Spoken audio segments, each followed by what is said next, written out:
Well, Auckland athlete Craig Bullock was one of hundreds left disappointed when last year's New Zealand Ironman was cancelled due to bad weather. Bullock had overcome depression to make the start line, and the disappointment was tough to take. The 34-year-old is back and ready to realise his dream. Michelle Pickles has the story. A year on, and Craig Bullock is in even better shape as he strides towards the biggest day of his life. Physically, a million times better. Mentally, it's night and day. I feel great. It's just, I'm just so looking forward to the 2nd of March now and getting out there and doing what was meant to happen last year. We first met Craig last year when he was training for the 2012 New Zealand Ironman. He'd suffered from severe depression for years before being inspired to get out and exercise by Sir John Kirwan. Now, it's not the physical buzz that makes me feel good, it's the mental buzz. Kirwan's campaign encouraged Bullock to buy his first pair of running shoes, which eventually led to him training for his first Ironman. But he was left bitterly disappointed when the weather intervened. I was just devastated. I was building up, it was going to be the biggest day of my life, really.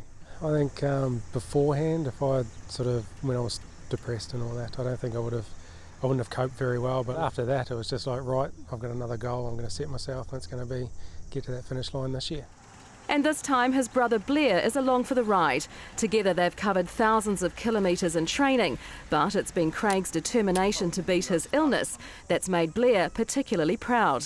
He's just a completely different person, and seeing him go through those times and change as a person was pretty awful, and now to have him back is wonderful for the family.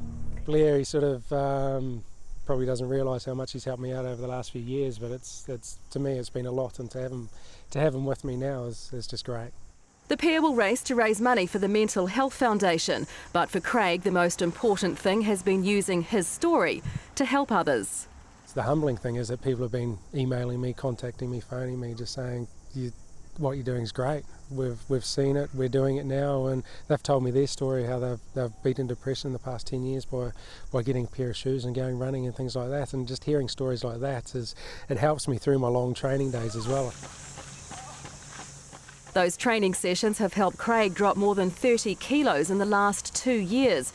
Now he's looking forward to the weight of the finisher's medal around his neck. It's going to signify more than the finish line. It's going to be the starting of a new chapter in my life, as well as the finishing of another one. I think the beating depression will be the hardest thing I've ever done. Doing Ironman will be the second hardest. It's just going to be an amazing day. An amazing day that surely will have been worth the wait. Michelle Pickles, 3 News.